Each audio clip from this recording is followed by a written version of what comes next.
That's all I have. Any questions? I'd just like to make a comment that I received a call last week from a citizen about water at the old cemetery. There used to be water and there's not water there anymore.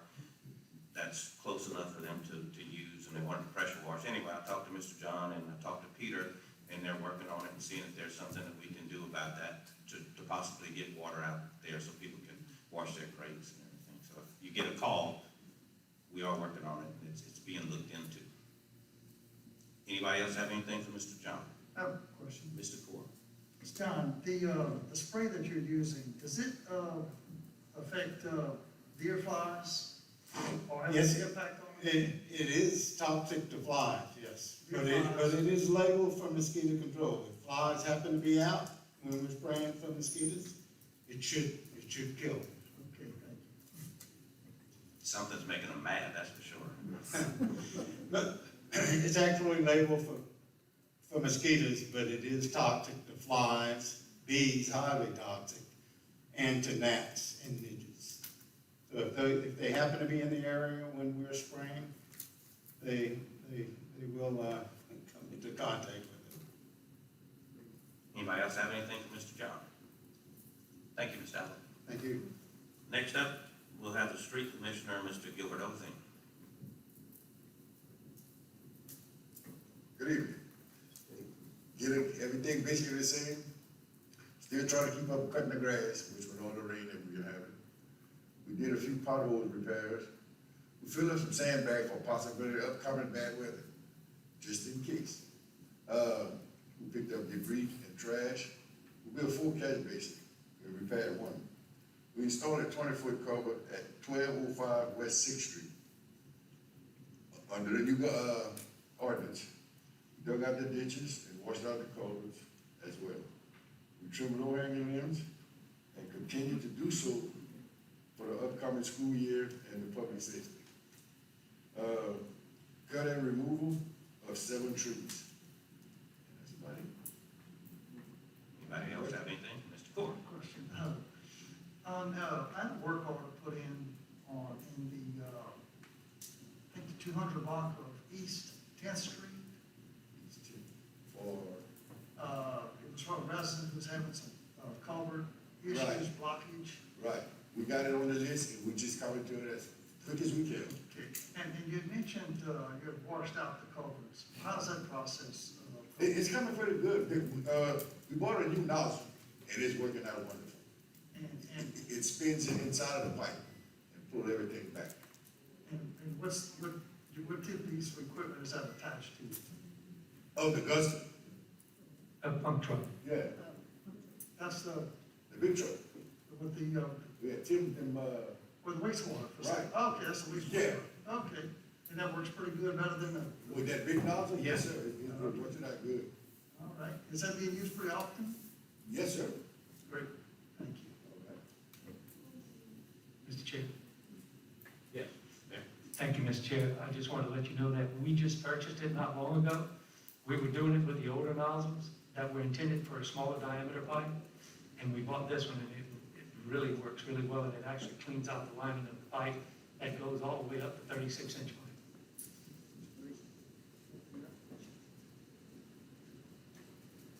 Anything else for Mr. Gilbert? Thank you, Mr. Gilbert. Next, we'll have a report. Next, we'll have a report from City Engineer, Mr. Tim Mayer. Thank you, Mr. Chairman. I believe you have a copy, all of you, of my written report in front of you. I have three actually, action items in Public Works. First one is on page 3. You turn to page 3, and if you have anything in front of the pages I send you to, you want to stop me, that's fine.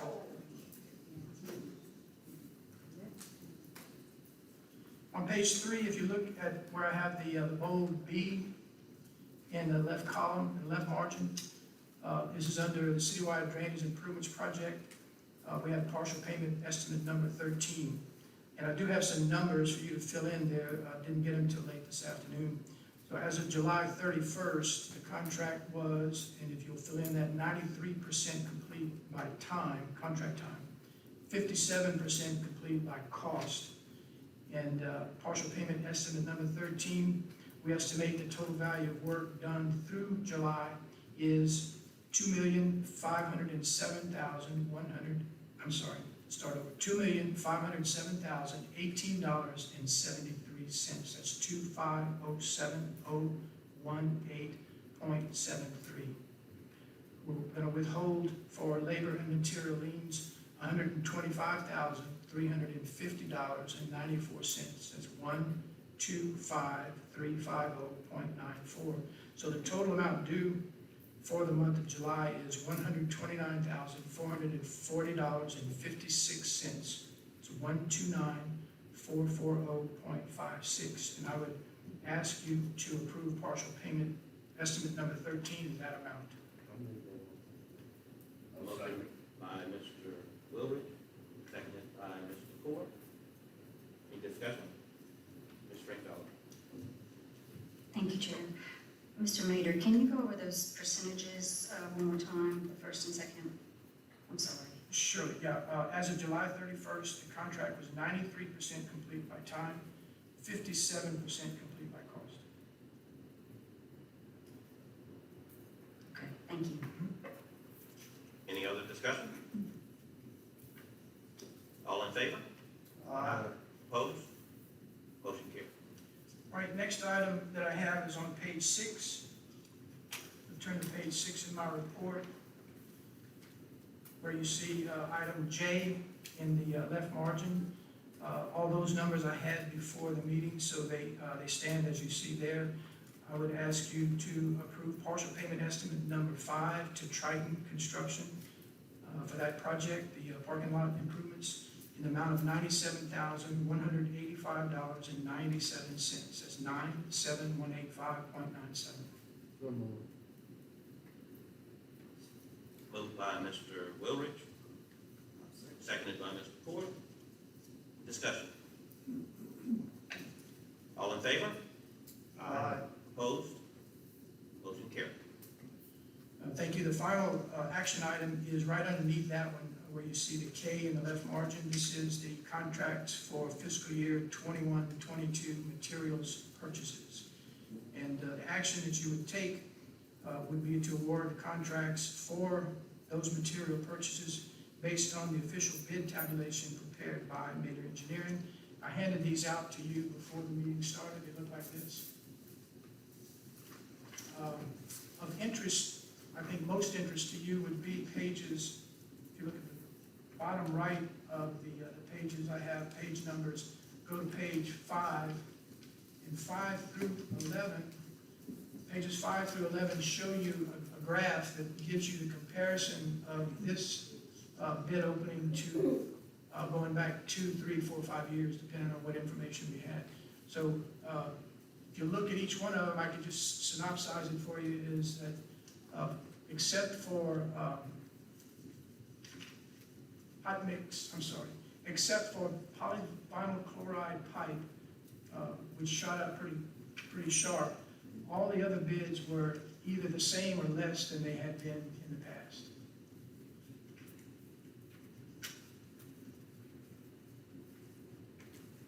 You just thumb through it before you make a decision.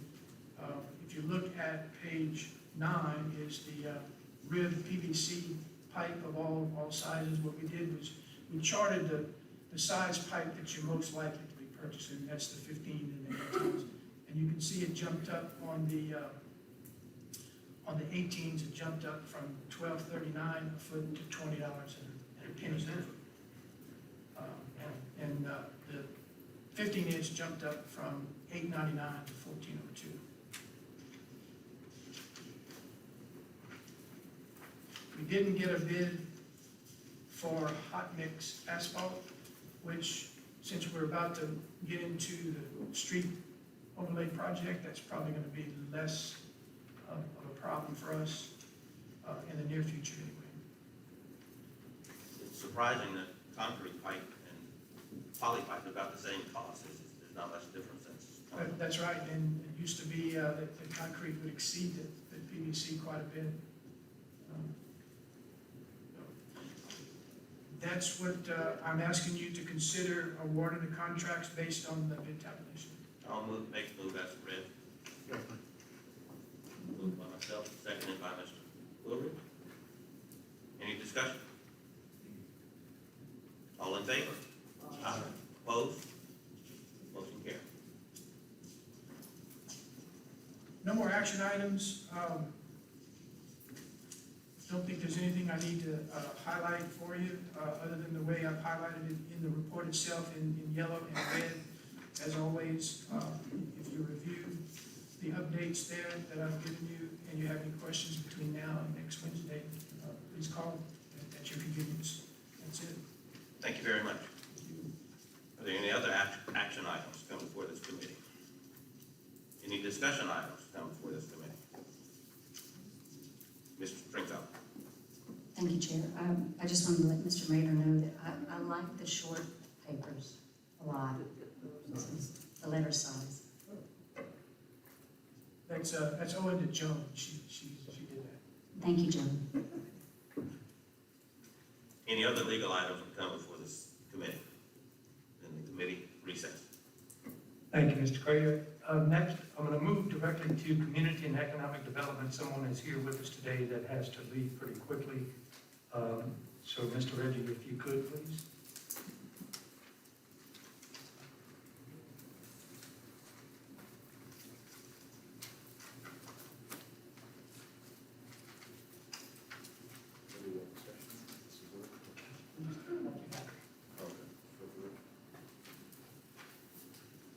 Community and Economic Development Committee will convene. All members are present. First report I have is from Valerie, who's head of tourism. Ms. Crowley is Saturday, August 14th at the Grand Opera House at 6 p.m. And also Valerie will be attending the Lieutenant Governor's Travel Summit in New Orleans at the end of the month. Next will be Main Street. Kids' Day Out is still September 18th, 9 a.m. to noon. There will be a hearing to any state mandates at that time.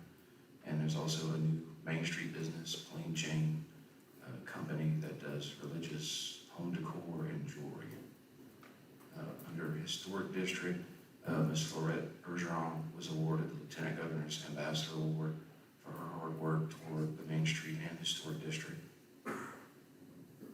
Garden Club has talked to the Highway Department to have the blue star marker by the interstate possibly moved and enhanced, which I'm assuming means restore, and they put me on the committee, so I think we're gonna look at it tomorrow. Finally, Chamber of Commerce, she had some pretty good news for us. She says as of right now, she sees $50 million in pledge and total investments with $25 million in present commitments. There's 2 investment groups who are looking at the Service Road area for a hotel, possibly 12 to 24 months, could be before even construction. Supreme Rice is continuing their $35 million investment on that project, which is still set for 2 to 3 years for completion. Reach 4 here in town is looking to invest a multi-million-dollar deal into broadband services for the area. RV Park is still in the process, and I think I'm going to say this wrong, but I think it's Karshner's is looking at a meat market on the frontage road. There will either be a standalone or a strip mall with retail included. And the Fries have the lot next to the courthouse. They're talking about making that retail commercial development. And there's also some development they're looking at on Oddfellows and 1111 by the hospital. They're saying that's going to be mixed use. And then there's also the development of the subdivision on Oddfellows, which is still moving. And the last thing she said was the Stoma's house next to Raceway has been confirmed as commercial use. That was my reports. Under action items, I have none. Discussion items, Dr. Zora Proctor to address the committee regarding an upcoming back-to-school readiness seminar and school supply backpack giveaway to be held on Friday, August 13th, 6 p.m. under the pavilion at the MLK Center. The event is sponsored by the National Association of University Women and other community partners in education. Thank you so much, Sammy, appreciate it. To our honorable mayor, certainly these great council aldermen and this great woman, Alderman Kim, thank you. To all of our great citizens of Crowley and certainly stakeholders, it is my privilege to share with you today, and it is no secret that school is about to begin. And during this pandemic era, there are parents who don't have the money, the resources to buy all of the items that are needed in terms of maybe uniforms, also supplies, school supplies. So therefore, the National Association of University Women, you want to come up with me, honey? Okay, good. The National Association of University Women, along with other community partners, have decided for the 6th year that we are going to help the parents in this community. By giving, first of all, workshop. The workshop will be held on the 13th, and at the Martin Luther King Center, not in the center, but in the pavilion. And everyone is encouraged to wear masks. We are encouraging parents to come along with their children because there will be a track for parents. We will be encouraging parents to help their children in school to be successful. And also, we will be saying to the kids how important it is that these are things that you should do to be successful. And then last but not least, we are there to guide them along the way and to hold their hands and certainly to encourage them along the way. So we will be giving backpacks filled with supplies, plus they will get some knowledge and all of that. So we're encouraging our councilmen and women to come and to be a part of that. All of the individuals in the audience also, and anybody who has children, we want your children to be very successful this year, school year. Thanks in advance to all of these council men and the women who will help with this. You may say, like one of them say, well, how can I help? You can help with your finance. You can give whatever you feel that is necessary in order for us to buy supplies. I noticed when I went to Walmart, the supplies have doubled, and some of them have tripled what they were last year. So your name will be placed on the program on that particular day for acknowledgement, and you will also be able to give a tip or two to the parents and to the students on how to be successful. So this is a great event, and it's always is. We have 200 or more students and parents who will be there. And lastly, I would like to tell you that PUSH, Pray Until Something Happens, is alive and well. We are not walking the street as we have been in the past, but what we are doing by conference call. And if you read your newspaper in the upcoming events, it's written every week. We do the push, and we call on the telephone and pray on the telephone. We pray for our mayor. We pray for our aldermen, and certainly for that alderwoman, and with much emphasis on alderwoman. And certainly we pray for the citizens in this community. On Monday we will have push, and it is dedicated to our children in the schools and the teachers and the staff for this year.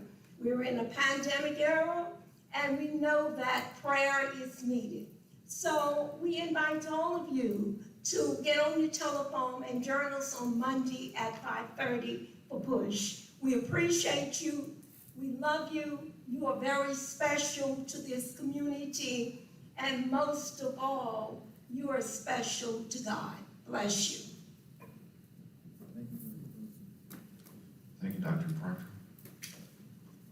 Any other legal items that come before Community and Economic Development Committee? I will recess. Thank you, Mr. Reggie. You might as well continue. Mr. Martin's not here for Utility Committee.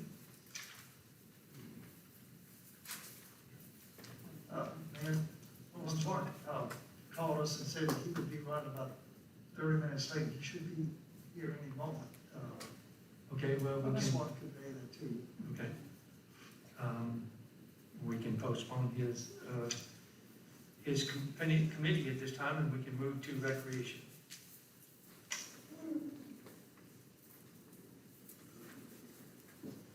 Okay, I will open recreation, and first off, we'll get the director's report. Good evening. Our youth soccer and flag football registration is now open through September 6th. You can go through the city's website and register your child. Anyone who needs help is certainly welcome to stop by the Wright Special Building, and we'll walk you through that process. The parking lot work continues at the recreation facility on Mill Street. They started laying asphalt today on the Henskins parking lot. I hope that that'll be finished by Friday and they can move into striping early next week. The drainage improvements and then the grading has started at Pony Park, and then from there, they're gonna move on over to the Miller Stadium side of the property, and then that'll be the beginning of the end. Thank God. So, in response to Mr. Crater's question that he had posed for me last month, you have a copy of a rendition of the splash pad in front of you. I dug into this. I reached out to a company named Rain Deck, and that's the rendition that I had gotten. A lot of interesting information. I'll keep it as short as I can. The first thing that they had said that when you plan a splash pad, they say that the size of the splash pad, you would have to estimate about how many children or people would be using it, and you would allocate 30 square feet per person. So I said 50, and that, through the research I found, is about the average size, about 1,500 square feet. They then gave me two options. The rendition is the same, but the two options come in the form of, you can have a freshwater option or a recirculating option. The freshwater option means that you supply the water is then dumped, and then it drains. The recirculating option is exactly what it is. It captures the water that's used, then it's treated, recirculated, and then reused. The budget cost on the rendition that you have is $155,000 per splash pad on a freshwater design, and $175,000 per splash pad on the recirculating model. I guess, we're getting deeper into this, you'd have to weigh out the cost of supplying the water and using the water versus capturing and retreating the water with chemicals and manpower and those things. You have a little bit more maintenance cost on the recirculating as well, because you have the pumps and all of those things that go with it. This is also the rendition that you have in this budget cost, is a commercial grade equipment. It's all stainless steel and concrete. There are some PVC options out there. I think we would be chasing our tail if we went with anything lighter than stainless steel. There's also, I reached out to the rec director in Eunice. They installed 2 splash pads in Eunice about 3 years ago. The first thing that I noticed was he had told me his budget cost 4 years ago, before they did it, was half. So the cost of these things have doubled in the last 4 years. And I think the biggest issue on that is concrete that has gone up. I asked them a lot of questions. They chose to use a freshwater option. They dump and let it drain. There was a lot of different reasons they went that route. His biggest concern was that he doesn't have to allocate the manpower almost daily to check water quality, buy chemicals, handling, storing chemicals, chlorine, all of those things. But I'd asked them how they regulated usage, or how did they ensure that it wasn't being abused, or, you don't want the thing running for 15 hours at a time. And I certainly don't want to call at 10 o'clock at night saying the splash pad's running and nobody's out there. There's a button that they push, the users push, and it allowed the splash pad to operate for about a predetermined amount of time. I think he said theirs was like 10 minutes. And as long as they're out there and they want to use it, they can hit the button, they get 10 minutes of usage, and they can do that. They also have a timer that it's set at a predetermined amount of time, like from 8 p.m. to 8 a.m. They can push that button 100 times and it'll never kick on. So those are some of the built-in safeties along with that. Along with that, I met with Luke Dupre, who had approached me and told me that he had done some light work looking up a grant for this project, and there is a grant available. It's a 50-50 match grant available through the Lieutenant Governor's office. Now, on the 50-50 match grant, it doesn't necessarily mean dollar for dollar. So if there are any donations or any work that the city does for site preparation, or anything that would be done to prepare that property or the spot for it, they have a formula, and they calculate labor hours, and all those things can go towards driving down that cost, that dollar, that initial price tag for the city. So if somebody would donate the concrete, for example, or that could be applied to the match on the grant. I know that's kind of a reach, somebody donating the concrete, but that's just an example. The deadline for this grant is April 1st of 2022, which was also surprising. So we have a little bit more time if you guys would like to discuss it a little bit more. And then off topic of that, going to the Rice Festival building, Josh Hellpower, the architect, came by last week. He took some measurements, and he's going to be preparing specs and plans for the roof. And I believe at this point in time, the city is waiting for the state on the cooperative endeavor agreement, and we can get things moving from there. Any questions? Any questions? Mr. Crater? Yeah, just a question. I was wondering with the, 4.3 million or whatever we're getting from the COVID relief grant, I wonder if they would allow us to use that money for the grant match. You think that would be a possibility? You may want to look into that and see if that would be something that we could do. I'll check into it. So the COVID relief.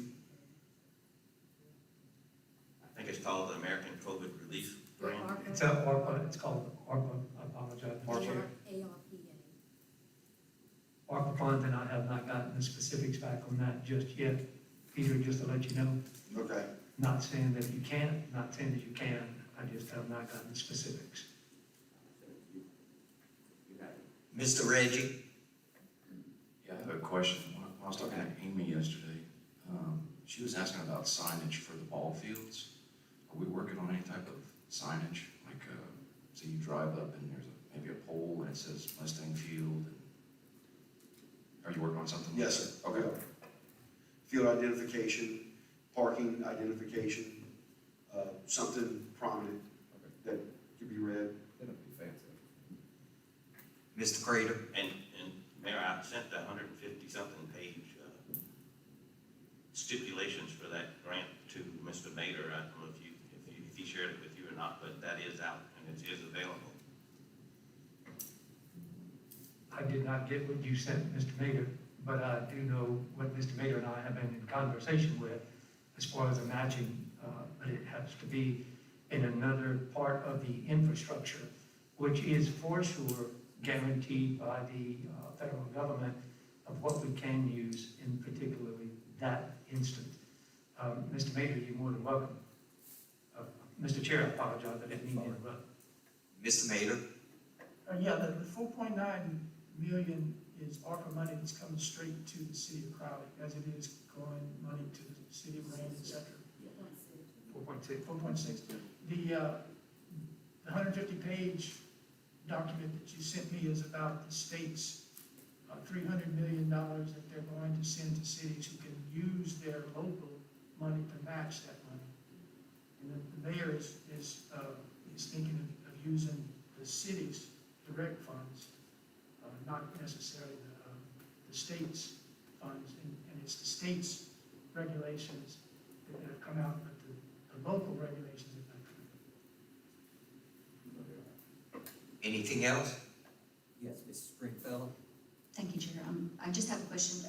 What is the company name? Did you, On for your this? rain Yeah. deck, What is it? rain deck. Okay, thank you. Mr. Fogelman? Peter, I'm sorry, you may have said it. What's the approximate cost of this? Budget cost on, it depends on the freshwater unit, 155, Versus, 175 if you recapture and recycle. thank you. Anyone else?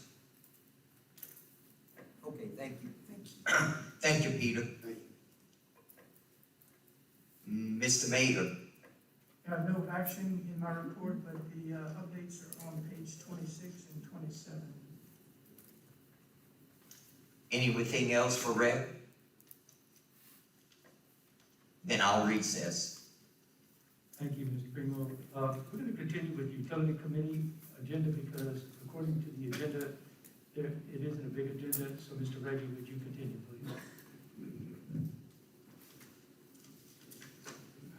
We have all members present except for Mr. Martin. We'll start with reports. We'll start with Tim Prater, wastewater.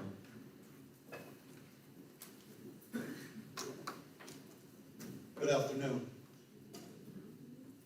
For the month of July, we had 186 Louisiana one-call locate requests. Of those, 42 tickets were updated tickets. A lot of them come from the construction guys that are doing the drainage project, other utilities that are moving for us to locate our services. There were 23 work orders filed during the month. We're still waiting on a couple of pumps from the factory that were warranted because of a defect on the shafts. We're waiting on, the vendor's waiting on shipping verifications, so we should have those back anytime. We had a couple of pumps that had to be pulled during the month and cleaned because of flushable wipes and other products in the pumps caused them not to operate at their capacity. They were put back into service. We're still down 2 employees. With that said, I want to thank our employees that we have at the wastewater plant for what they do, especially these last 3 or 4 weeks. It's been kind of warm, but not just our guys, all the guys in the city are out in the elements. So we appreciate what they do. But other than that, anyone has any questions? The sewer cleanouts that are being installed throughout the city, can you kind of explain that process? What's that for? I've had a lot of people ask me. It works both ways. If we've been to a residence a few times, if they have issues on the service line, we'll go in and put a clean out on the right of way. There is no charge for that. What it does, it'll help up. If they get stopped up in the middle of the night and the property owner says, oh, all I gotta do, if it's on the city, that's a quick fix. If it's on the private side, then they have to tend to that. But if we put it on the public side, if they call us for the stop up, we'll check that. If it's stopped up, we'll undo it. If it's stopped up and they want to undo it, oh, that's more than, that's them. It's greatly appreciated. But it works twofold. It helps us, helps them. Plumbers use it. It's on the right of way, A lot of times we've noticed during rain events, those service lines, sometimes debris that's in the main line will clog that service, and we have to go in and unstop it from that clean out. But it's time consuming because we have some that are lined up, and weather, we don't want to dig during the, right after a rain because the mud won't give us a good protection when we install the pipe. Is it bidirectional, for instance, if the homeowner has blockage between where the cleanout is and the home, can you run a rod? It cannot be ran back. Okay, only go toward the city. Right, it comes to the city, to the main line. If you run it backwards, then you take that chance of, having Well, I'm just saying that. a pretty good mess. Yeah, I'm saying the homeowner. It won't run back. So they would have to have a clean out near the residence to run toward it. Correct. And all toward, if you will, the street. Right, usually there's most properties, and when I say most, 75% or better, I would think, have one line leaving the lot. Yes. Some homes are on 2 or 3 lots where the property owner at the time just installed one line. The city furnishes them one line, and that's the line that we service. Okay. Thank you, Tim, I appreciate it. Anybody else? Thank you, Tim. Thank you. Tim Mater, please. Thank you, Mr. Chairman, Mr. Vice Chair. I don't have any action items in my utility engineer's report, but I would just ask you to pay a special attention to the common unit replacement project update on page 18.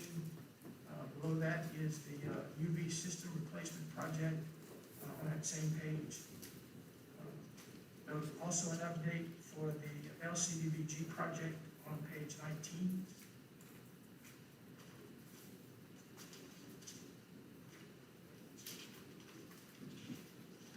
And that's it. No action items. Thank you, sir. Mayor, I don't have any action items on here either, so none. Okay, no discussion items either. Any other legal items that come before utility committee? I will recess. Thank you, Mr. Randy. Next, zoning and annexation, Mr. Fogelman. Thank you, Mayor. All members of zoning and annexation are present. Mr. Mayor, do you have anything for us? I'm sorry. Oh, I'm sorry, that's right. Mr. Martin's not here. Do you have anything for us, Mr. Mayor? No. Under action items, we have a favorable recommendation for the annexation and rezoning from R1 to C3 of a 4.307 acre tract. Actually, that's not correct. The R1 portion is much smaller than the 4.3. Anyway, owned by Ted Carmichael, shown as Tract A, located in section 29, Township 9 South, Range 1 East, Acadia Parish, Louisiana, as per plat of survey prepared by Ryan P. Bear, professional land surveyor, dated 5/3/21, contingent upon the approval of the city attorney and the city engineer, and I would so move. Second. Any discussion on this?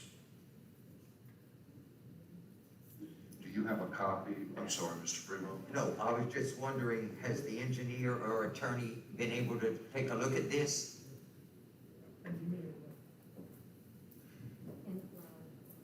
Okay. Oh, I'm sorry.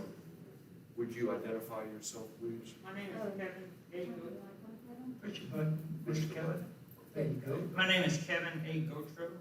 Dear council, my name is Kevin A. Gotro. My wife is Shelley, and we have a daughter named Addison. Our family home is located at 265 Broadacres Drive. Our property borders the residential property that is proposed for commercial rezoning.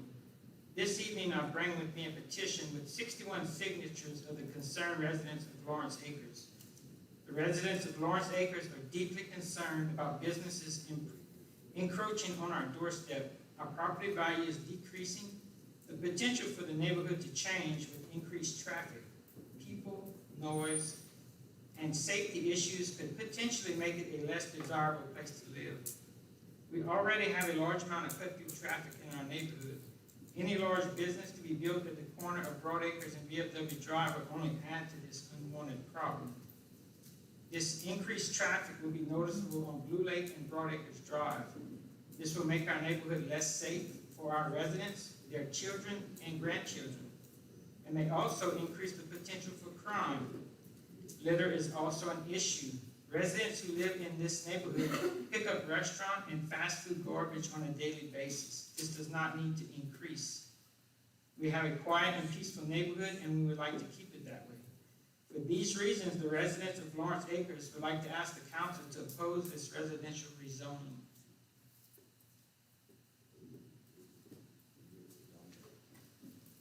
Thank you, Mr. Gotro. I hate my back being to the crowd like this.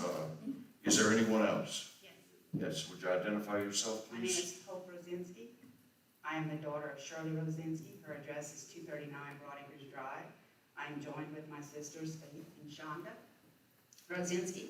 We are asking that you please deny this request for the rezoning of the land. If this rezoning occurs, there will definitely be a loss of integrity to the neighborhood. There will be added noise, odors, pollution, flooding concerns, increased potential for crime, infringement upon the privacy of the residents, safety concerns, and of course, traffic congestion and concerns. I want to highlight a safety concern. By strategically placing these businesses on the corner of VFW Drive and Broad Acres Drive shows the intent to utilize Broad Acres Drive in both entrances to the subdivision. This statement makes sense because VFW Drive has only one outlet. This would create a safety hazard as many of the residents are elderly. Those that live on the south side of Blue Lake Drive and the west side of Broad Acres Drive have to cross the street to get their mail. Ms. Lila Manuel has both vision and hearing impairments, and she uses a walker to cross the street. Mr. John and Ms. Joyce Miller both use walkers to cross the street to get their mail. The entrances already have their problems and require defensive driving. Just yesterday, I was caught up in traffic at the intersection of VFW Drive and North Parkinson Avenue because traffic was rerouted off of I-10. This, along with the traffic from Burger King, Popeyes, Chevron, the potential new business traffic of delivery trucks and customers, and the fact that there is no traffic light will be a source of much frustration for the residents. Even with the traffic light of the entrance at Blue Lake Drive, there is traffic congestion with the businesses of Salvador's, Clico, First National Bank, Dr. Touchette, and Sonic. Residents find themselves having to dodge traffic just to make their way home. My personal experience is that cars stopped abruptly and turned into these businesses without any signaling. The worst is those exiting Sonic without stopping. I've had to avoid accidents several times. So these issues will be amplified with even more traffic.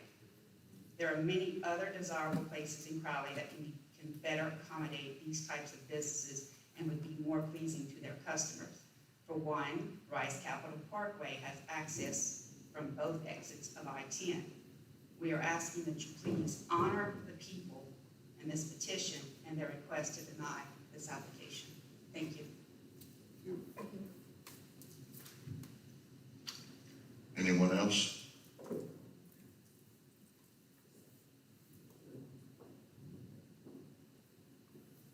Evening, Timmy Lane here on behalf of Ted Carmichael. He couldn't be present, but I know he has some words he wanted to make. So, Ted and Judy Carmichael petitioned the city of Crowley to annex his 4 acres into the city. It's bordered on the north by VFW Road, which is a service road that was constructed to accommodate the development of all the property along the south of VFW Road, commercial development especially. As far as the traffic issues, the traffic isn't going to increase along Broad Acres. The traffic will flow on this on the service road that's to the south of Burger King, on the side of Burger King. So I don't think the traffic is going to be an issue. And the property is at the corner of Broad Acres. It's on the west side of Broad Acres Drive and on the south side of VFW Road. Directly across Broad Acres on the east side of Broad Acres, 30 feet from this property, is property that's annexed into the city, Zone C3. So we already have property Zone C3 as a neighbor to this property. So I think the bringing this 4 acres into the city will be a win for the city as far as creating tax dollars. The Carmichaels have an agreement in place to sell the 4 acres to Mr. Doug Miller, who is present in the audience. Mr. Miller is going to construct a first-class development, strip mall, maybe a specialty meats store. And if anybody has any question, I'll be glad to answer. Ask a question. Mr. Ford? Ms. Landry, you had said the neighboring property is zone C3. According to the plat we have, it shows that the northeast corner of this site, which is in the city currently, is zone C3, and the south portion is zone R1. I'm talking about the property across Broadacres. Well, I'm talking about the property that is the 4.307 acres. Looks like a portion of it is already C3 zone. Well, it's my understanding that it has not been. In my talks with Mr. Dino.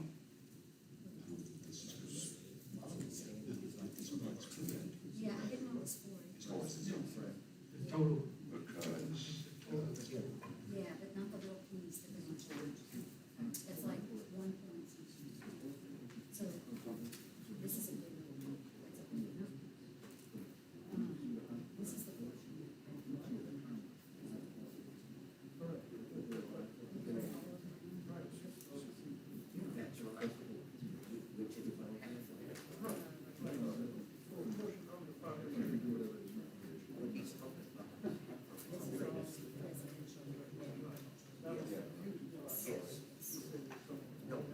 So that's why it's.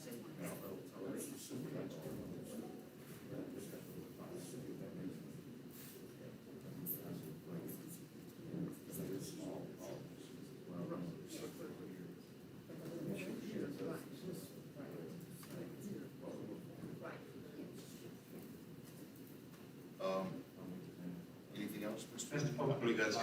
Mr. Foley. Jesus. I'm sorry. Just for understanding, to make sure, of the 4 acres that's being discussed, it's only the 1.25 potential acres, basically a pie shape, a triangle, that is, like Brad said, on the south side of the 4.3, so that which actually fronts the VFW Drive is already, yes, C3. It's just that triangle of 1.25 acres, that's the residential, that's in question at this time. That triangle that's residential is absolutely landlocked. It has no road frontage on Broadacres, and it cannot be accessed from Azalea. And the property north of it is okay, the R1 is in the city, the property north of it, which is C3, is also in the city. The property to the left, where you see Tract A 4.3, is requested to be pulled into the city as a C3. Correct. Anybody else? Ms. Stringfellow? Thank you, Chair. And correct me if I'm wrong, but I have spoken to some of the citizens, and they're concerned about Azalea Drive being continued, but that will not be able to happen unless the city allows, right? That, if I recall, was discussed months ago, and it was confirmed by this council that that road would not be extended. And then, and the developer also, they're going to build some type of sound barrier or a fence? Yes. And that will go how far? That's going to go the length up to the northwest corner, up to the southwest corner of the 4 acres. The entire length of the south boundary of the 4 acres. Okay. Mr. Cavell? Yes, is it possible that Mr. Miller comes before us and just kind of give maybe an example of where he's built before us? We can have an idea of what quality work he's done, show where we can go see it? Thank you. Mr. Miller, identify yourself, please. Your name and address. My name is Doug Miller. I live in Lafayette now, but I'm originally from this area. I'm from the Crowley area. And I've been in Lafayette since 1990. I'm a general contractor, developer, also own Cautionary Specialty Meats in Scott. I saw a great opportunity to come right here to Crowley to, one, help Crowley, and help myself with my business. You know, I-10 corridor throughout the years, I've watched many cities profit or grow, let's go another route, grow. Karen Crow's one, Scott's another, by bringing in businesses along the corridor to get that sales tax, so the city can benefit. So whenever I saw the property, I looked at it and, saw part of it was in the city. And I said, well, why don't we just, instead of going, I could have went to the west and just went into the parish, but I said I would prefer to come and help the city out, annex the part of the property that is next to it, and let the city benefit and, you know, let me start developing that side of town. And Crowley's gonna grow. It's been stagnant for many, many years. That's one of the reasons I left. Now they got things going on. I see an opportunity for the city, for myself, for other business owners to come in and do well. To see the city prosper. You know, I hear a lot about the traffic. I don't see the traffic going down Broadacres Drive. I see them going to the store, turning around, going back to I-10. The only traffic that people that would know would be your local people. That's already, if they're driving down that road. You know, they might go through there. But other than that, anybody off the highway, you know, they're gonna come in and go down the VFW Drive and come in and out. And I understand, you know, all their worries in that. But with the I-10 being right there, I would not pass up the opportunity with this. This could be really good for Crowley. I mean, I look at it like that. I mean, I've developed properties in Scott and Broussard. I'm looking to either come in. I had a few clients that were ready to go. I was gonna build 10,000 square feet in the beginning. When this kind of started, I had to kind of stop talking to them. Just kind of want to see where this is gonna go. I would rather not go west into the parish. I would rather stay in the city. But the west is an option. You know, I would rather stay connected to the city and let the city benefit, and it helps everybody. I mean, we're gonna build in our contract. We already talked about building an 8-foot wall in the back, fence. I mean, we can plant more greenery, but on the back side of these buildings, I mean, you don't have much noise. I mean, you know, that's the back. You know, I have people that want to come in, coffee shops, restaurants. Could be a lot of revenue. Thank you. Mr. Miller, what are the hours of operation for most of the businesses there? Do you have any idea? My store, now, we open at 6 in the morning till 7 at night. Okay. Now, you have restaurants, if restaurants come in, coffee shops, they probably the same hours. Restaurants, I mean, we have them in town, you know, they close at 9. Close at 9. Yeah, so I mean, we're not bringing nightclubs in here, anything like that. It's not what I want. I want to have something that's good, and it will be very professional. I mean, Josh is drawing my drawings, same architect that y'all have working for y'all. And, you know, he's working on them. We had some renderings, and then when all this sort of happened, I don't want to put them out yet because I didn't know where it was going to go. Chair, can I ask one more? Can I say one thing? Kim? I just wanted to let everyone know in the audience, I had gone to Scott and taken a picture of Mr. Miller's establishment there. That's the picture I was showing everyone. And I've spoken to numerous neighbors in that area, and especially Mr. Kevin Gotro. And I proposed, and I don't even know if this would work, and I also told Mr. Miller about this, that we alleviate some of their concerns regarding Broad Acres if we could possibly make an outlet, but not an entrance to Broad Acres. And that would possibly help with some traffic flow for them. Or a cul-de-sac, you know.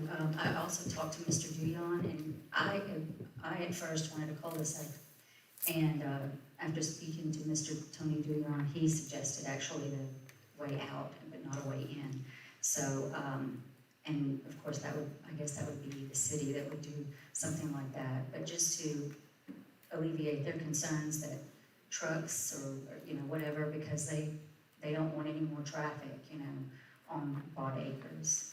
And also, I know you're gonna build the fence, and the fence, correct me if I'm wrong, the fence will go regardless, right? Y'all already That have goes that. with the sale, that's part of our contract. Okay, That is correct.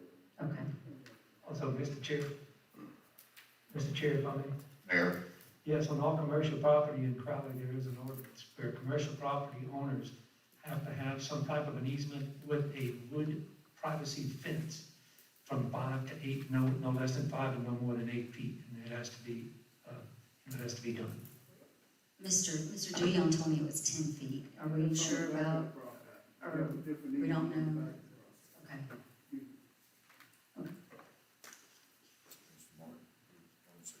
Yeah, If you could, thank you. I'm gonna bring my own microphone.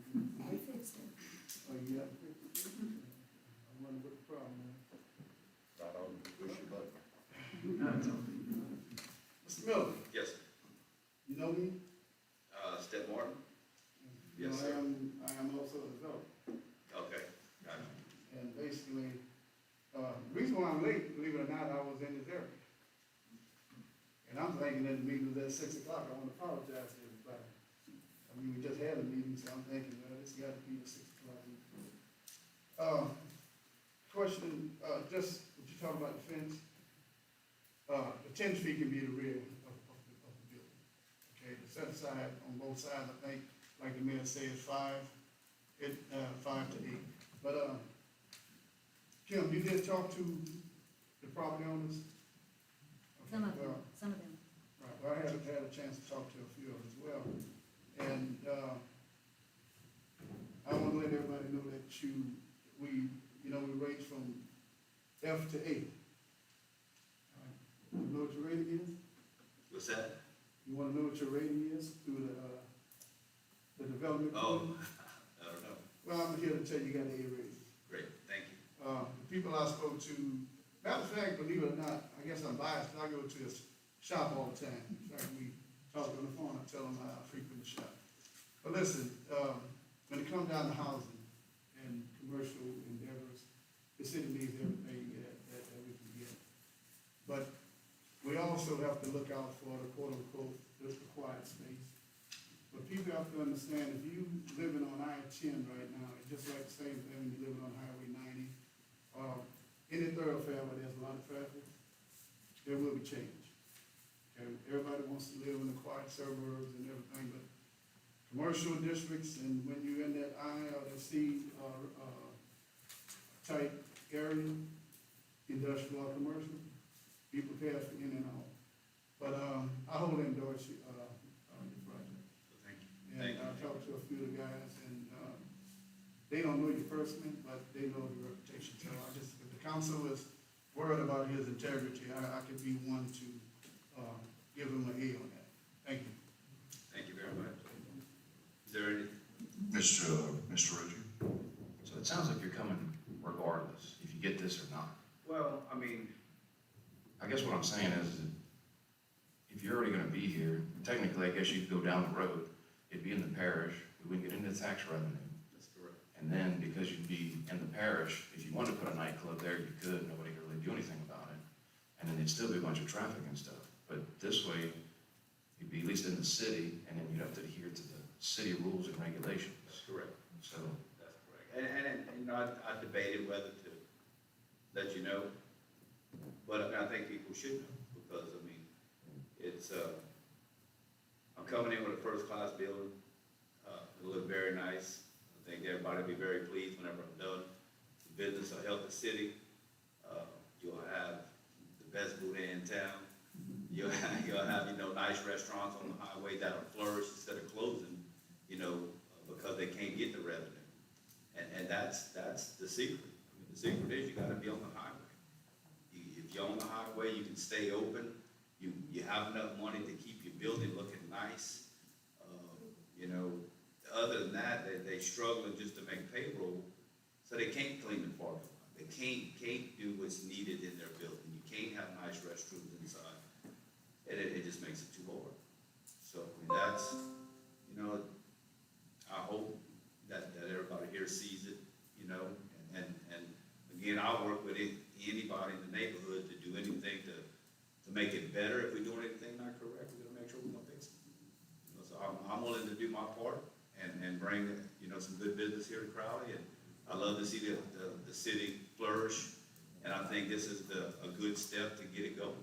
You know, really, I mean, I really see, I mean, if the businesses come that I think is gonna come, it could be a good amount of tax revenue for the city every year. You know, to help out in other places that y'all don't have it right now. You know, drainage and, you know, other things in town. Were you expecting a drive-through also? We are gonna put a drive-through, yes, sir. Drive-throughs are important, especially with the new mask mandate and that. You know, we don't know what it holds for the future, you know? Is it gonna stay here or is it not? But I do have, you know, coffee shops looking, restaurants looking at it, and, you know, it'll definitely be a nice thing, you know, if we can get past all this. Wait a minute, please, excuse me. No, just cool it down, just not you, but just everybody, give me a minute.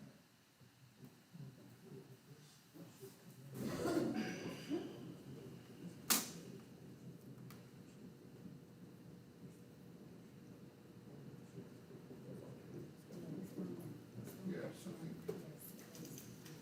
Just a little confusion, two things are being accomplished here. One is an annexation, and one is a rezoning.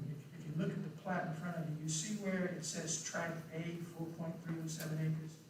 That would make you possibly think that it was just that little bit outside the corporate limits, but it's not, it's the whole tract. The whole tract could be divided up into 1.7 acres, more or less, I did a quick calculation. 1.7 acres would be the annexation. And you have 1.5 acres is that pie-shaped piece that's being requested to be rezoned to C3. And then you have the 1.1 above that, which is already zoned to C3. And so I just want to be sure that the acreage is straight in your minds. And also, you want to be sure that if you bring in the 1.7 acre tract, if you annex it, you have to specify C3 as the zoning, or else it would automatically come in as R1. Right. I just want you to be sure that that's all square in the ordinance. That is what's supposed to have been part of this with. Well, just to be clear, the motion I'm moving is to address exactly that. For this property to be zoned in totality C3, and this additional portion annexed into the city as C3. Yes, sir, that is correct. Comprising the whole 4.3 acres. That is correct. That is correct, yes. Is that step, you, I just, want to find out, Jim, okay, we'll be getting the benefits of the water and sewer, correct? We'll be getting the benefits. I haven't seen plans, but I'm assuming they tie into a sewer system on Broad Acres. Well, I mean, if you brought into the city, you have to be, you have to tie in. That goes without saying. Either by gravity, by pump, I suppose, Well, right? I mean, but either way, we get Yes. benefits of it. Yes. And the other question, you be planning on high security out there, at certain times? I mean, if we need, Well, that's what I'm saying. You know, If we just, need it, yes. That's one of the things one of the neighbors that asked me about. Yeah, And I told mean, them, if all thing we can do is, we can't demand that you do it, right, but if you can, we got Crowley finance right there. They'll be glad to take you. right. Other than that, I have no question. Thank you. I mean, look, if there would be an issue, one, I want my customers safe, I want my neighbors safe, you know? I mean, it's not gonna work for nobody if there's crime there, so, yeah. It's good to see that you see it. Yes. Ms. Stringfellow? Thank you, Chair. Mr. Mayor, I don't know who would know this. Do y'all know how we would go about possibly looking into changing that outlet on Broad Acres? What do you? Like, so that service road and Broad Acres connect now? Yes. If we could make that a cul-de-sac or make it to where you can get out of the subdivision but not go in. Okay, that would happen. Go ahead, Mr. Mayor, I see you want to respond. Yeah, cul-de-sac would be the thing to do. The question would be who would pay for it. This is ordinarily a developer's expense to develop a piece of property and change roads or add roads or sewer and anything like that is ordinarily at the cost of the developer, but it doesn't mean the city couldn't see a way clear to use city funds to do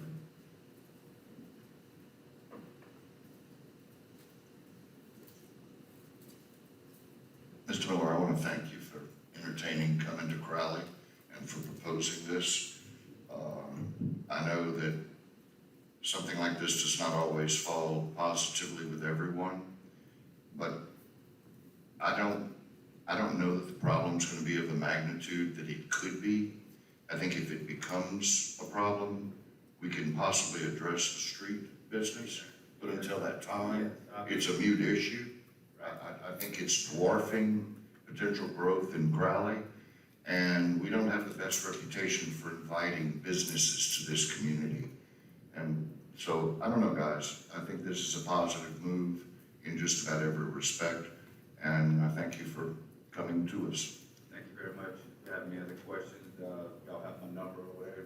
They call me anytime, but I look forward to coming over here to work with y'all. Mr. Mayor? Yeah, on that note, attempting to see what develops in terms of traffic and trouble, if a cul-de-sac is in the future, maybe what you could do is just ask the owner or developer to reserve the right-of-way for a future cul-de-sac. And then if problems develop, then you have that reserved, he's not building parking on it, that kind of thing. You may want to consider that. Anybody else?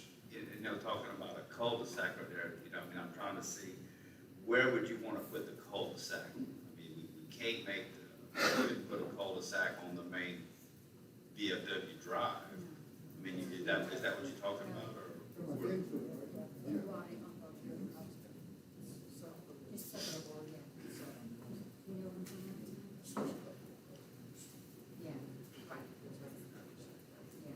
Okay, right, right in here.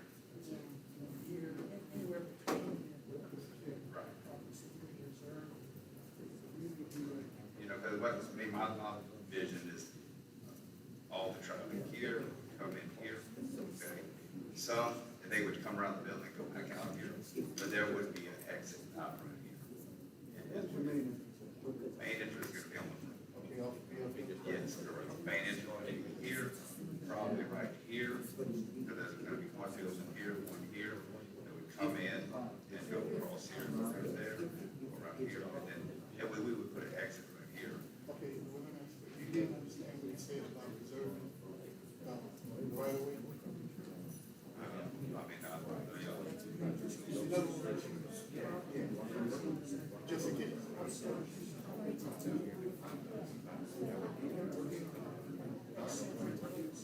that a cul-de-sac is gonna be. Yes, sir. Traffic. You're gonna have a curve here. Yeah, but one way. Not gonna have the exit here.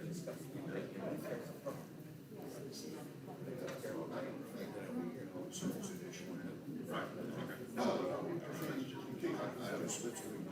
That would be, okay, thank you very much. All right, I call the question on the subject. I'm sorry? Oh, I'm sorry, sir. Would you identify yourself, please? Sure, my name's Tom Burton. I live at 320 Azalea Drive. And I just wanted to ask a couple of questions of your councilman there. Do y'all realize what kind of drainage problems that exist on Broadacres and on Azalea Drive? Everything in that area goes to an 18-inch pipe right by Sonic. The whole area drains to one 18-inch pipe. Number two, you're talking about traffic. Has anybody here tried to get on to Parkinson off of the VFW Drive? There's no light there. And you're talking about bringing in lots of people to go to these businesses, and they're gonna be wanting to get back on the interstate. Impossible. The only way to get out is go down Broad Acres, where there's a light. But there's two things you need to consider. Number one, the traffic. Number two, the drainage. And all this stuff here, and look, Mr. Carmichael, I'm sure he has the best interests of the city, and of course himself. But all of these questions about the residential, the commercial, nobody knows where you're at on that. I mean, you just said they want to rezone 4.3 acres, when actually it is 1.5. How many are we gonna rezone, and does it need to be rezoned? Yeah, what is it now? I can answer that. Go ahead, sir. The C3 portion that is in the city that abuts Broad Acres and VFW Drive is a 1.1 acre tract. The parcel that is directly south of that has no road frontage whatsoever on Broad Acres nor Azalea Drive is a 1.5 acre tract that is zoned R1. The additional property requested to be annexed into the city to cause the creation of a total tract of 4.3 is 1.7 acres.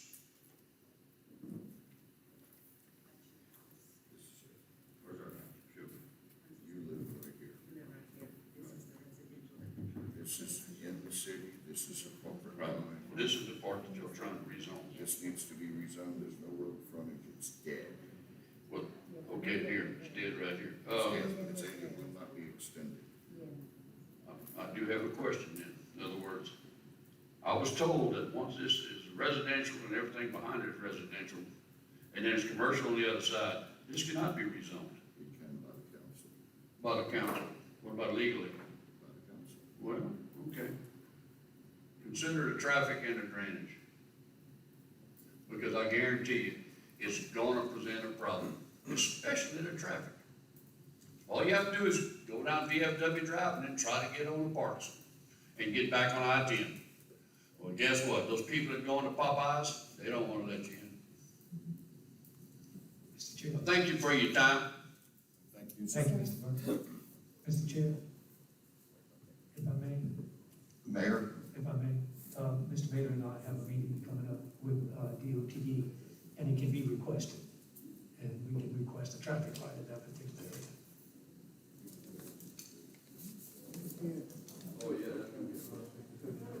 Could you could you even do like a J-turn? Come out and do a J-turn? Hello, Ms. Kayla. Identify yourself, please. Good afternoon, my name is Kayla Lake and I live at 114 Brook Drive, also in Lawrence Acres.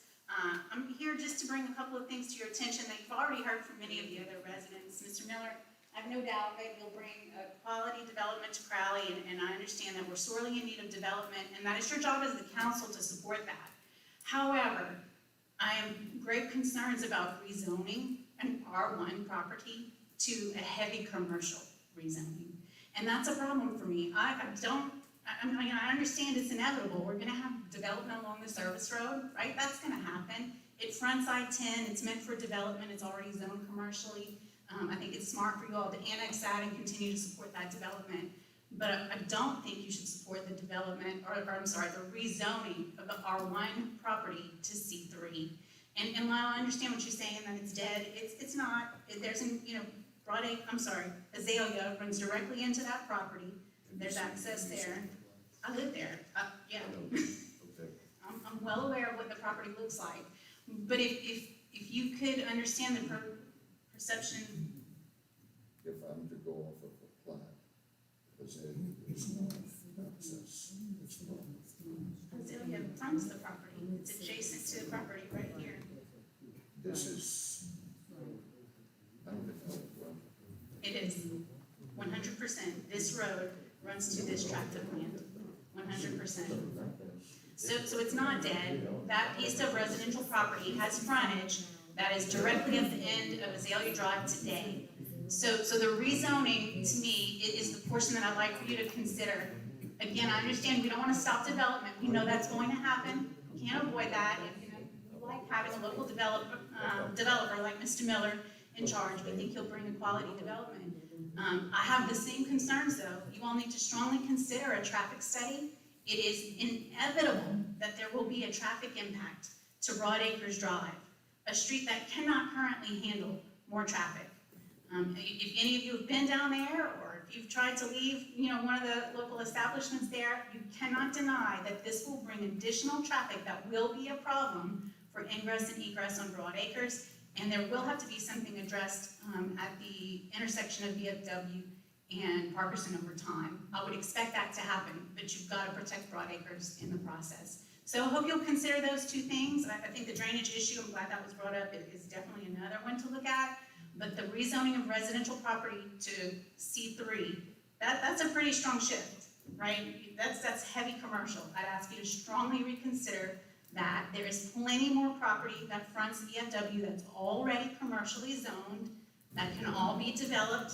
The additional portion of this tract plus many others. Unfortunately, those back up to my property, and I'm not extremely excited about that. I also would add that, you know, I know you're talking about a fence, but there was a lovely tree line that offered much more barrier to these residents than an 8-foot fence will, and that's all been torn down.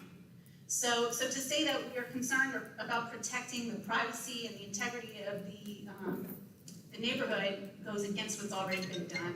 So please keep those things in mind. I appreciate your time. Thank you, Kayla. They can't extend it.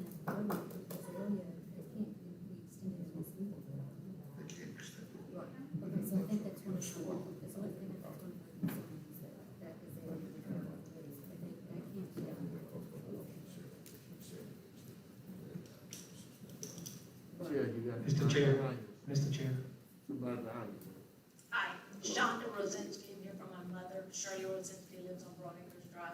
My question is, can this be done in 2 motions? Can you do the annexation without the rezoning? Because the 61 residents that signed the petition understood that they were fighting for, to keep it residential, that plat that you're talking about, that portion. That's what they're concerned with. We can't stop the commercial. We understand that. It's why does that residential area need to be included in the commercial? Yep. So basically, just general thought here. Y'all main concern is keeping it residential. And I'm just asking a question, y'all not really against development because y'all know eventually that's gonna happen. It's there. So basically, We're not changing commercial. We just don't want to change the residential, that little pie. I mean, that means a lot. That says a lot. Thank you.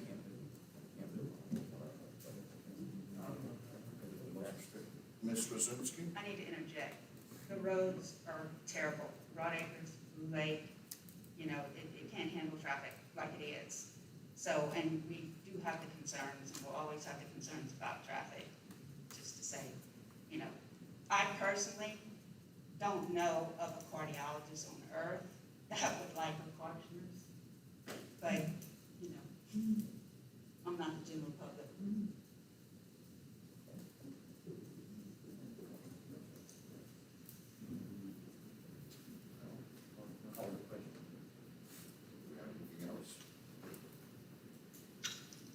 All in favor of the motion? All opposed?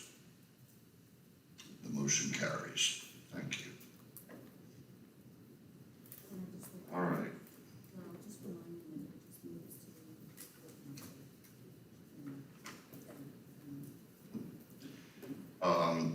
Just for the benefit of everyone here, this is the committee hearing, and this will be taken up again at full council next Wednesday for final passage or not. The second action item on zoning and annexation deals with another favorable recommendation from the Planning Commission for the preliminary plat re-subdivide of property at the request of David Bratton, Dixiefield Properties LLC, described as located at Rice Capital Parkway, Lot 8, 9, and 10, as shown on the preliminary plat submitted contingent upon approval of the city attorney and city engineer, and I so move.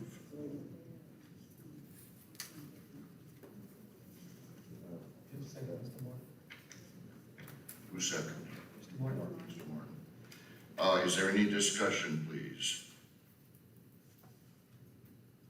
Mr. Chair, this is under contingency, correct? City attorney and.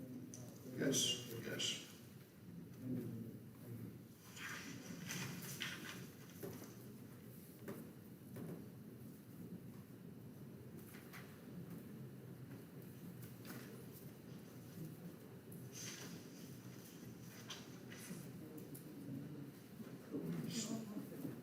This is.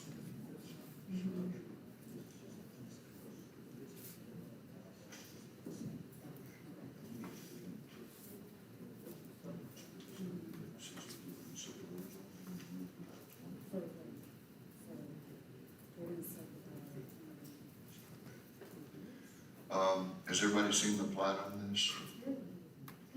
I'm sorry. It's a little confusing. It's this is the inset of what you're looking at.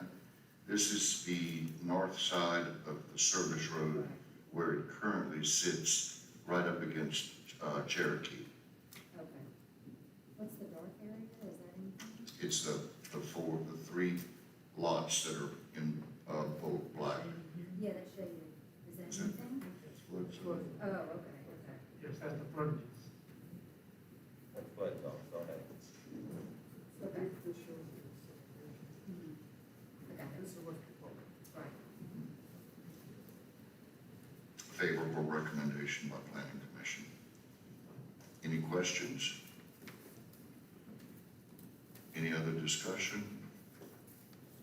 All in favor? Aye. All opposed? Motion carries. With there being nothing more to come before zoning and annexation, the committee will recess. Thank you, Mr. Bowman. Next, Mr. Core, Public Safety. Thank you, Mayor. I'd like to call to order the Public Safety Committee. All members are present. We'll begin with reports, first from Police Chief Jimmy Russo. Thank you, Mr. Chair. Crowley Police responded to 1,124 calls for service in the month of July.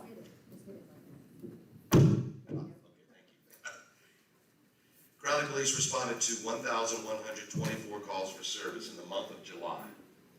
Included in this number were 1 attempted homicide, 3 aggravated batteries, 7 domestic abuse battery calls, 173 disturbance calls, 11 hit-and-run incidents, 10 attempted suicides, 1 home invasion, 15 illegal use of weapons calls, 12 simple burglary calls, 61 theft calls, and 2 calls of unauthorized entry of an inhabited dwelling. Our Narcotics Division has done 2 search warrants in the month of July on known houses where illegal narcotics are being used and sold. 144 citations were written by officers just for traffic in the month of July in the city limits. The TED program also had a total of 124 citations. All sick leave officers have returned to work. As of Friday, we will be 4 short, but with 2 in the process of being hired. So that will leave us with 2 open slots, of which we are interviewing at the present time. Thank you, Chief. Excuse me.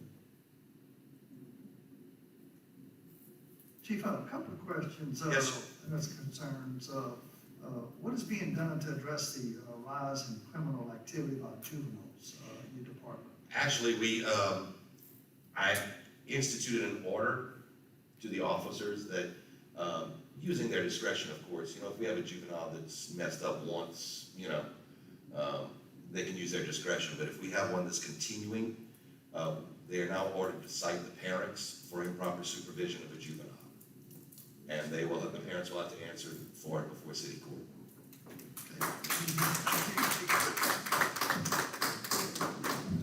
And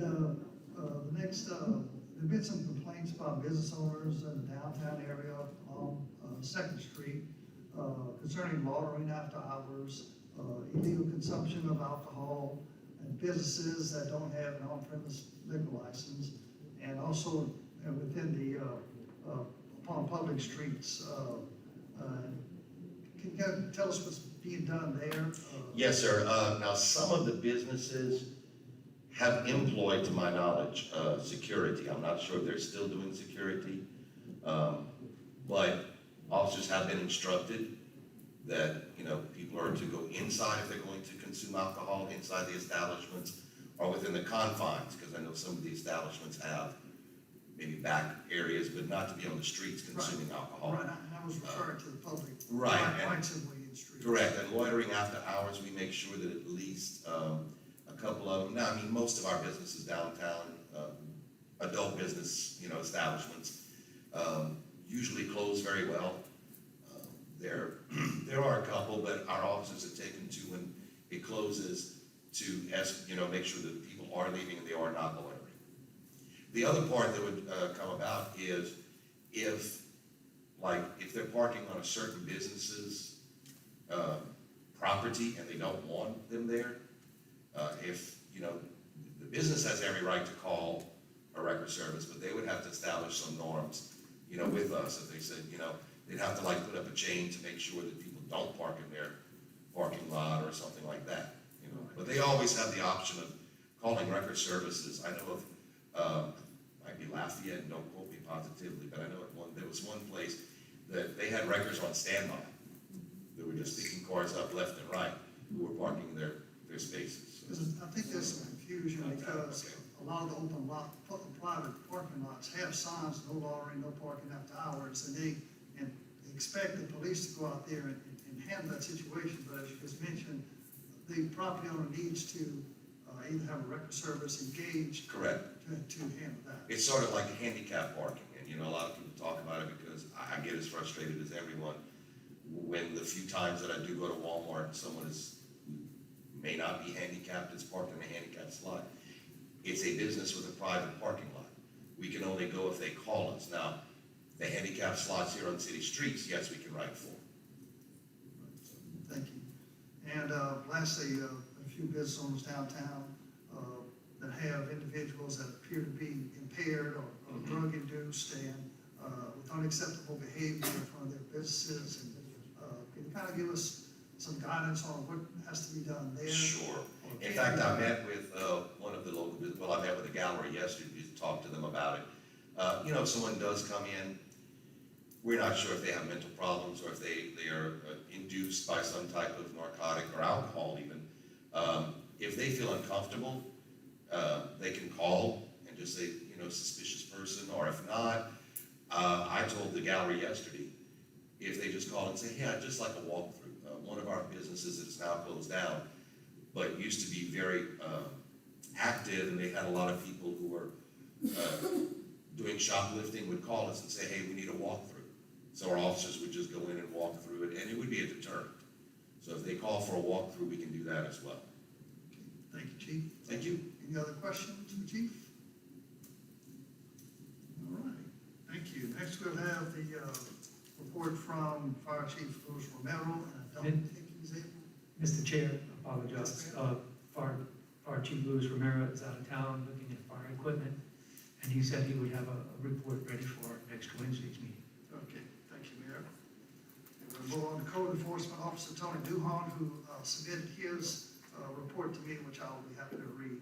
The Planning and Zoning Department had 1 re-subdivide and 1 annexation with zone change, also 4 commercial plan reviews. The Code Enforcement, 54 active cases, which consisted of 37 tall grass, non-trash/rubbish, 1 unpermitted building location, 1 unpermitted occupancy, 2 abandoned items, 1 uninhabitable structure, and 1 sewer issue. Warning citations of 45 were issued, 50 permits issued, 4 new residential permits, 8 repair permits, 26 electrical permits, 9 gas permits, 1 alteration, 1 demolition, and 1 fence permit. On animal control, 3 calls for dead animals, 7 calls for cats, 27 calls for dogs, and 2 dog bites. 15 dogs were taken in, along with 14 cats, and 3 citations with 7 different charges. Approximately 280 phone calls. Contact us if any further information is needed. Respectfully, Tony. Yes, Devin. I don't know, how we gonna handle this. Had, a news crew the other day. They were doing what they do for whatever, it wasn't TV3 or whatever, they basically go from different cities to cities. And Mayor, when I was inside your office, you and I talked about this. You stated that you would like to see the city, or you wanted the city to do away with grass cutting. That's never gonna happen. Right now in my district,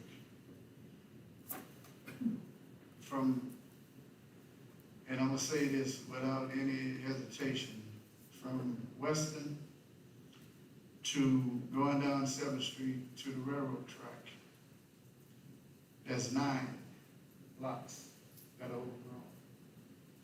One guy asked, is Crowley in the hay business? I said, well, I said, see, every damn corner we turn around, look like y'all baling hay. I asked the question, how many people do we have cutting grass? There's 1. We have, I don't know what's the number, Mayor, do you have the number of how many blighted property? I know the blight committee probably can answer this, but the fact of the matter is the grass is growing every day. You cut on Monday, Friday, you get ready to cut again, because we all know what's happening. I've brought 4 people up here, one of them up here, and I've sent people to City Hall. They are ready to help out. I'm not trying to bash anybody, but these are citizens of Crowley. The grass is out of control, okay? There was a narrative done about the railroad track. Well, we straightened that out, we explained to them, we cannot touch the grass on the railroad track. That's federal property, whether it's, I don't know, well, it should be federal, whatever, Department of Interior, whatever. But the bottom line here is that we gotta do better than what we're doing. And one person cutting grass ain't gonna catch it. It just ain't. So I'm asking this council, you know, I'm pretty sure y'all rode around in y'all district. Y'all see what's going on. You know, the Blight Committee brought a chart up here. It looked like the COVID chart. You know, but it is what it is. I mean, let's face it. We need to do better with taxpayers' money. Every taxpayer in this city pays to have the grass cut. Okay? I mean, let's face it. Nobody want to cut their grass. How we remedy it? We put it on their taxes. All right? Well, guess what? We need to change. And I don't know if we have to go to the legislature. I get with John, and we need to push this. I have my caucus, because we helped write some of the blight stuff over with LMA. We need to put in some type of reserve where if the city have to go cut your grass, right now, the only remedy that we got is to try and sell the property, there's a lien on it, correct? Okay. Well, I'm gonna shoot, we have an LMA meeting in a couple of weeks. It's gonna be just an executive board meeting with the Matt and everyone. We're gonna put teeth in it. If the city go cut your grass, you know that 20-page tax thing or whatever, when you don't pay your taxes or whatever. I know because I'm always on there. I'm sorry, but it is what it is. I just forget, but when I'm told, I'll pay. Listen, we need to put something in play where, guess what? If the city goes to your property and cuts your grass, you pay that before you pay your taxes. Okay? Enough is enough. The good cannot suffer for the bad anymore. I mean, it is what it is. We have code enforcement, and I mean, I call it like it is. Nothing is happening, okay? It is what it is, okay? We need to be more assertive, because right now you have snakes, you have possums, you have, one guy said he had a family of coons out there. Well, he told one guy and said, I'll take care of him. But anyway, it is what it is. Step out. Totally agree with where you're coming from. We do see it, and I think the mayor wants to. We need to do something. Give a response. Thank you. Thank you, Mr. Chair.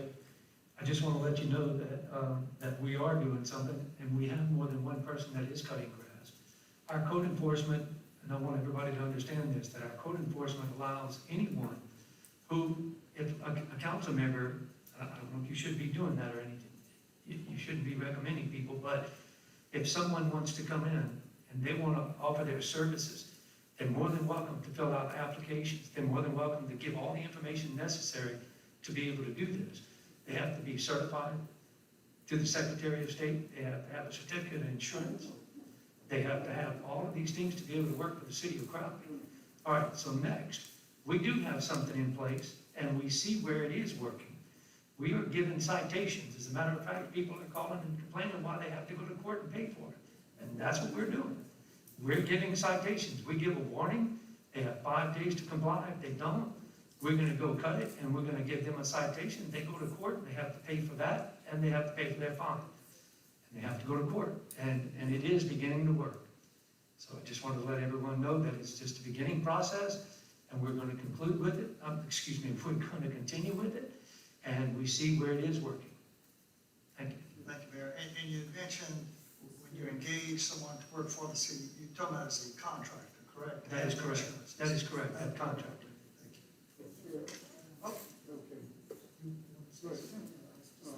Okay, Steph. First of all, I don't know where you got that crap from about the Secretary of State. That's not crap. Well, it is, because all you need to cut grass in the city, in any city, is an occupational license. You may require insurance. Now, I'm gonna tell you this right here, and I want the public to know. I done sent 3 people up here, they got 1 cut and never got called again. So I don't know where you're getting off that you have, well, if there's so many people cutting grass, why in the hell is it out of play? If you got name the people that you got cut. I know we have, I think the guy named Unsolent. Who else do you have cutting grass? Just name them, because I want to talk to them. They're not in my district. Whoever is willing to go in the code enforcement office. I sent 3 people over there. They went, they got the insurance, they got, occupational license. Can you give me those names, Mr. Mark? Tony has the names. Can you give me those names? Well, I know, Ibu's son, that's one of them. Okay. And also Mr. Russell, he sat in here many times from Abbeville. Well, you ask for names, I'm giving you names. Mr. Ibu's son. That's correct. Okay, that's one of them. Okay, Mr. Russell came in front of this council. This man agreed to slow his business in Abbeville to come and help us out. Y'all do remember Mr. Russell? Yes. Okay, Mr. Russell got one job. And he called Tony, and I told him just keep on calling. Matter of fact, he called Tony one day. I happened to be at City Hall.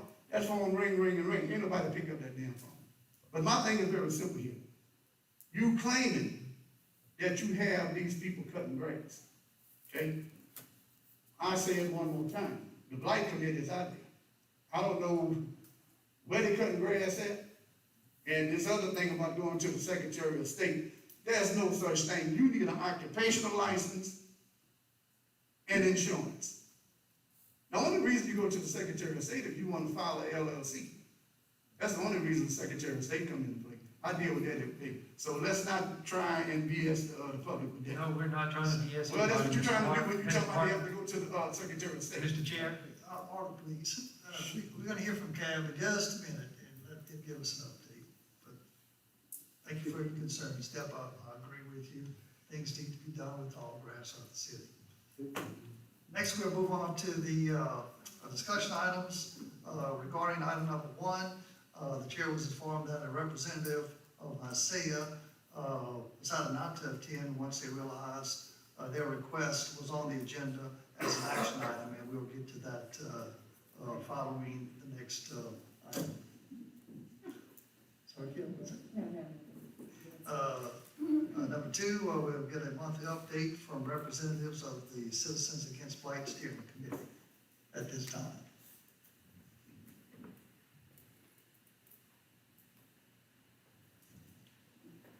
First of all, regarding grass step, it doesn't fall, Emily Stone. It doesn't fall under, I'm the chairman of Blight. Do I need to say it every month? Yes. Okay. For the record. For the record, Emily Stone, chairman of Blight. Step grass does not fall under our committee. Remember when Tracy was here last month and resigned from that committee? So that doesn't fall under us. What I do want to report is the map is in the back of the room for everyone to view when they leave. Prior to July, the total structures that were removed, demoed, or remodeled or brought up to code was 43 structures off of the original list. Since our last committee meeting, 20 more additional structures have been added, for that total to be 63 structures that have been removed from the original amount presented when CAB first started. So we have addressed and solved 63 properties. Prior total of 51 structures have been submitted to code enforcement, with 25 additional structures being submitted since our last committee meeting. So right now, 76 structures are in the hands of code enforcement.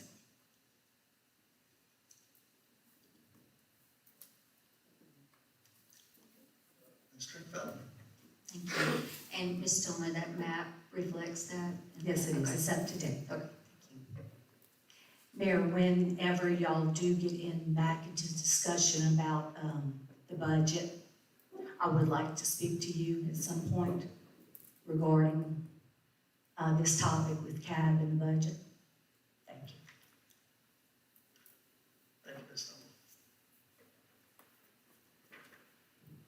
Good evening, Your name? Richard Hughes. First, I'd like to report that CAB has now officially incorporated in 501c3, so we'll be able to apply for grants and take donations to help out displaced people or whatever comes down the pike as far as a destitute situation or something. Secondly, could someone hand these out, please?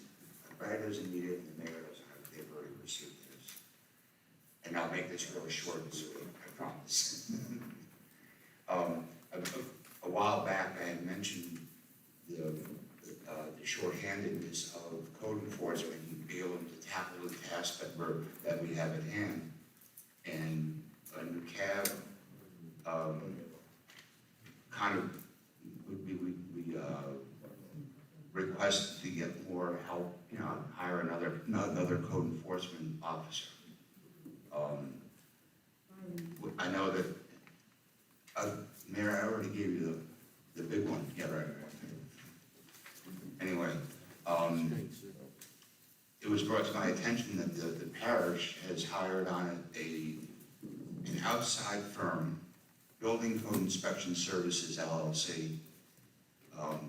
It won't cost the city a penny, so you wouldn't have to hire anybody. You won't have to pay these people. They make their money off of the permits and the inspections that they do. There's a lot more detail to it. You don't all have that there. Mayor, you have it. Brad, you have it. And I don't want to get into a whole long thing because you asked me to kind of keep it short, so but it's a great situation. These folks obviously have a pretty good track record. They're working with either 20 municipalities or parishes right now. And the man's been doing it for quite a while. I spoke to him at length about this, and I think it's worth pursuing. And I'll leave it at that. And this would be a consulting service on the, for Right, us. he contracts with the city, and whatever he does as far as inspections or permits, that's how he makes his money. Yes, Chair, ma'am. if it is the same Mr. Reshore. Yes, sir. He currently does business with the city as a third-party inspector. If it's the same Mr. Reshore, I'm not sure, I'm gonna check with this tomorrow. But apparently it is because he knows Tony. Okay. But he also just contracted with Acadia Parish.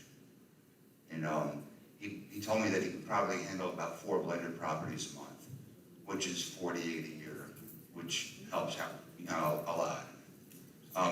In addressing the situation that Steph was talking about earlier about grass cutting and enforcing and all that kind of thing, Mr. Core and I have been working on amending some of the ordinances, and one of the things happens to do with grass cutting and a fine procedure where it isn't just like, you get $100 fine and that's it.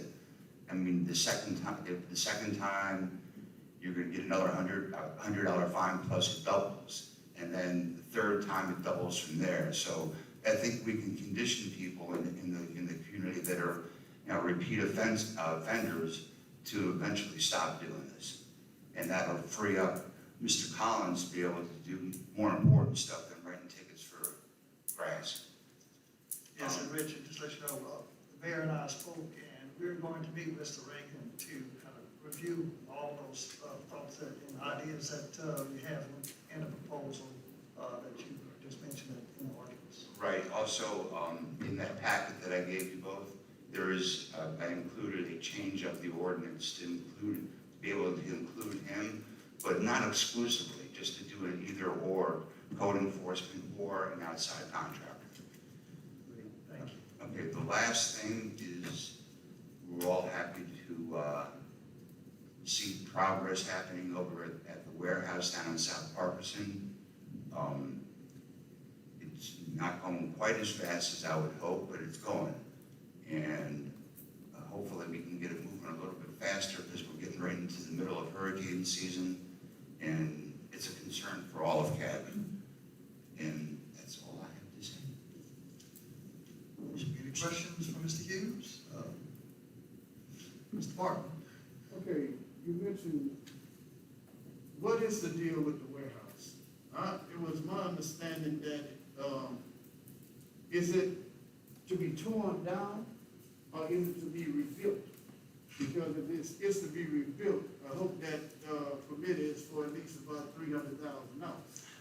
I requested all the information from code that pertain to that permit. And from what I saw, and I gave it all to you a couple weeks ago, actually. All that was done was for repair. Back in May 3rd, the permit was issued. Obviously, the property changed over time with more deterioration and everything. And the permit was issued for a $60,000 repair. So, I want to be clear. The roof collapsed, the building's about to fall in. Who has the liability of that property? If the city issued a permit to remodel, that puts the city in jeopardy. I'm not an attorney. Well, I understand that. I'm not an attorney either, but I'm in housing and I know the building code, okay? Once the city issues, it's up to whoever's in code enforcement. They have to actually go to that building and come up with a number that it would take to basically bring that up to code. That's the reason why we have, whenever someone, house gets condemned, we ask the question when he's here, okay? How many times Tom asked him, in your opinion, can the house be rebuilt? Well, How much would it cost? Mr. Martin, the way they should be doing it is using ICC regulations. That's what's supposed to be used. And that would specify exactly what needs to be done. There should have been a set of plans handed in to show exactly what they were going to do. It has changed since the original permit was issued, because a lot more of it got demolished, plus also the electricity now is all messed up. So there's a lot more issues involved. Is electricity still on in that building? No, Okay, what about the gas? the gas line is 1 foot away from the wall, but shut off. Shut off being as a camp on. Well, there's a valve a foot below the cap, but But in other words, For the all- pipe that needs, if a kid decides to go get a pipe wrench and decide to go up there and say, you know what, let me see, I wanna see a fight. And if they go up to that pipe and take that cap off and turn that valve in the upright position, and is the gas flowing? That's the question I'm asking. Yes, sir. Okay, so basically that gas should be shut off either from the street or from the meter. Well, they can't shut it up at the street because there's no shut off at the street. Well, guess what? Excuse me, we're kind of getting off track here. Yeah, but, well, we get off track, but it's the question I'm asking. Well, if Tony was here, they would. Well, I mean, but he's not here. Exactly, but I want to move on with the community It's your issue. chair. Thank you. We certainly appreciate the concerns, Deb. Thank you. Any other questions? Thank you, Mr. Hughes. Next, we'll move to action items. Recommending a proposed ordinance amendment to section 4-17A of the City of Crowley Code of Ordinances to change the time period for impounded animals from 10 days to 5 days to promote quicker adoption of animals and to free up much-needed kennel space within the animal shelter. And this will reduce the holding period for unclaimed animals from 10 days to 5 days. And I so move. Seconded by Mr. Stringfellow. Discussion. Mr. Bell. Yeah, the only thing that comes to my mind would be, why was this requirement in already, and it wouldn't have anything to do with potential quarantine for animals that were strayed, that veterinarians would have to clear prior to release it back into the public. The reason this was brought up to me in particular is, the parish has a whole day of 5, Rain has a whole day of 5 days. So they were just trying to go by what they have, and they can adopt these, particularly the dogs, they can adopt them out quicker, if they have less of a hold, amount of days. Did I answer your question? Yeah, yes, I just didn't know if there was a, requirement by state, for a veterinarian to clear the dog before it was released back. Well, if it's a dangerous animal, then it doesn't fall into that, right, Mayor? Thank you. Yes, that is correct. And also, I spoke to Ms. Kelly again today, and I had mentioned that to you. Yes. And she apologized, she couldn't be here. And that is correct about going to the 5-day hold, and I'm all for that, to be able to allow them to be able to move the dogs a lot sooner and find them homes a lot sooner, because there are still some animals out there that have been there for quite a while. Even with the 10-day hold that was there, they weren't being able to be adopted. And, but I want to make it clear, I want everybody to understand that this does not exclude the 10-day bite hold. The 10-day bite hold is mandated, and it has to be done.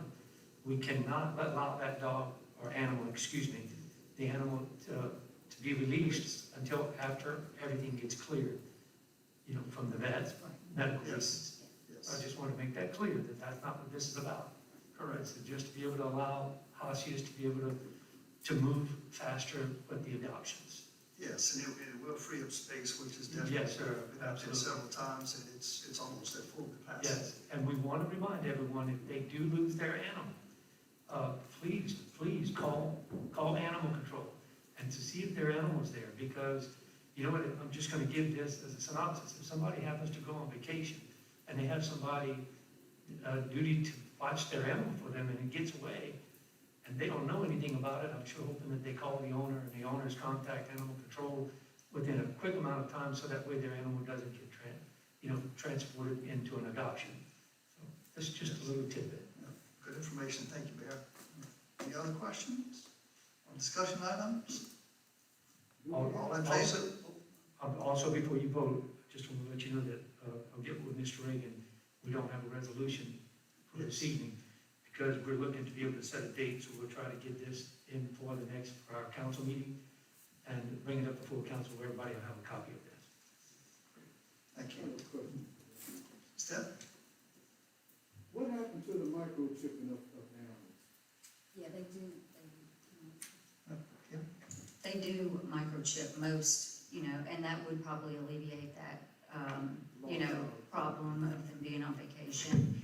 If they do have a microchip, I think they check all of them. So probably older dogs don't have a microchip, so you still want to, make sure that if your animal's missing, that you call the animal shelters, call your council member, but they do microchip most dogs.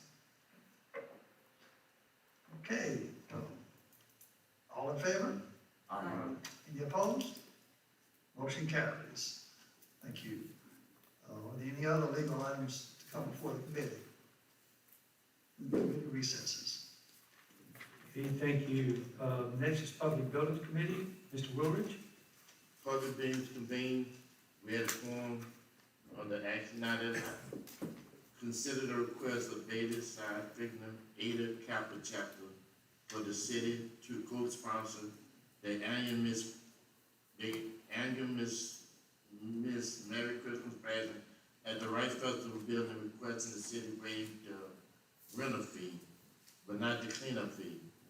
The dates needed are Wednesday, November the 17th, and Thursday, November the 18th, from 5 p.m. to 9:30 p.m. each night. It was offered by Councilman Martin, second by Councilman Clinton. Any discussion? There'll be no, Councilman Primo? Thank you, sir. Mayor, is this okay with the cleanup fee? Everything in order with that? I can check with Mr. Reagan, but I think it is okay. Okay, thank you. Any discussion now coming out the audience?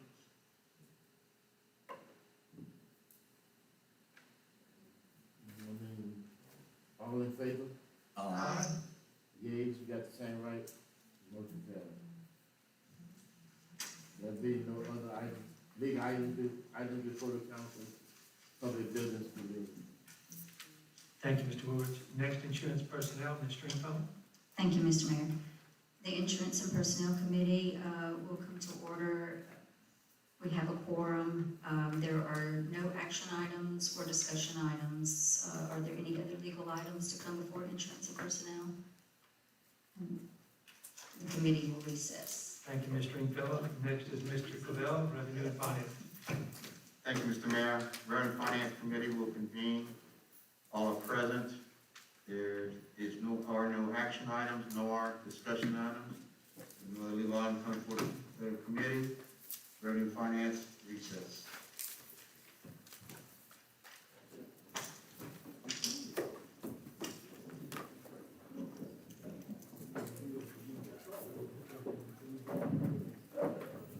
I have a question. The 5-day hold, is that a 5 workday hold or a 5 calendar day hold? I will confirm that for you, but I think it's 5 calendar.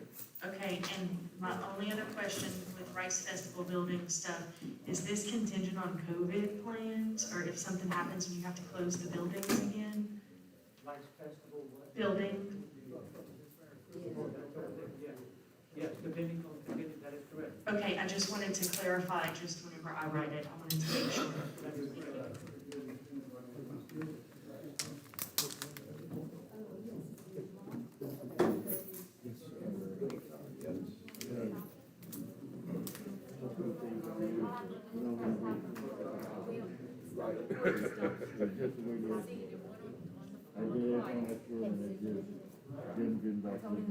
Hi.